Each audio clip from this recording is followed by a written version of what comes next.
I really strongly believe in our caucus and convention process and our endorsement process. And I felt that if I was going to do this, I needed to jump in, and I needed to be talking with voters, and I needed to be talking with convention delegates tonight. So I made the decision on Wednesday morning to compete for the DFL endorsement to challenge Michele Bachmann. And I'm here today to announce that I'm doing that. Thank you.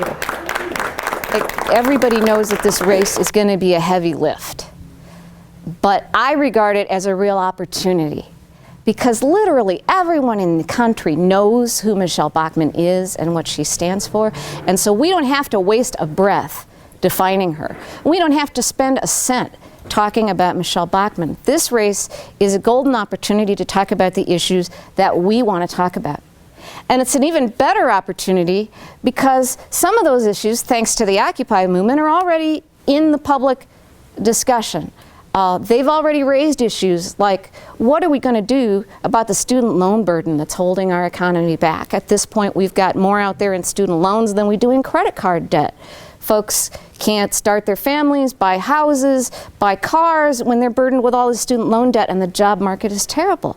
So how do we address that so that people can get a start in life and get all that economic activity that people usually would do in their younger years? Get that happening again.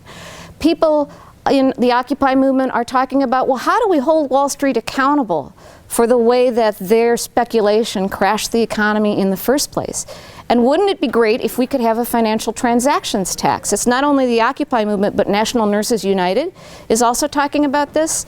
National Nurses United calls it a Robin Hood tax, because you could take just a fraction of a cent on every Wall Street speculative transaction, not the kinds of transactions you and I do in our bank or credit union, but the kinds of things that people in the market on Wall Street are doing, and the volume of those transactions is so big that you could just put a fraction of a cent on each one and raise billions of dollars. And then we could take that money and use it to reinvest in the economy and get demand moving again. Another issue that Occupy has been bringing up is, what do we do about Social Security and make sure we protect it, make sure it's there for future generations?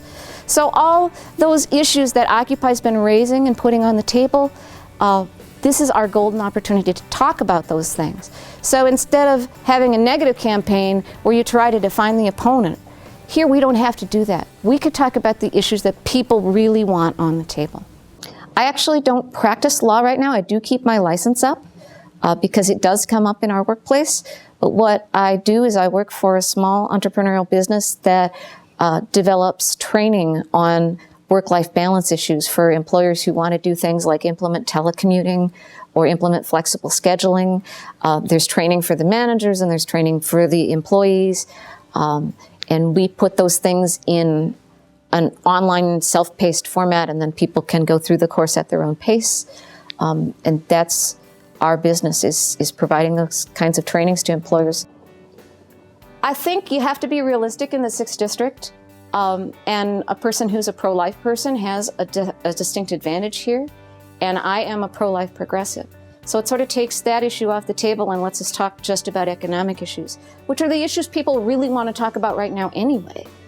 And so I'm excited that she's making me the issue, because that's great. If she wants to say that the things that the 99% need are radical things, bring it on. Let's have that conversation.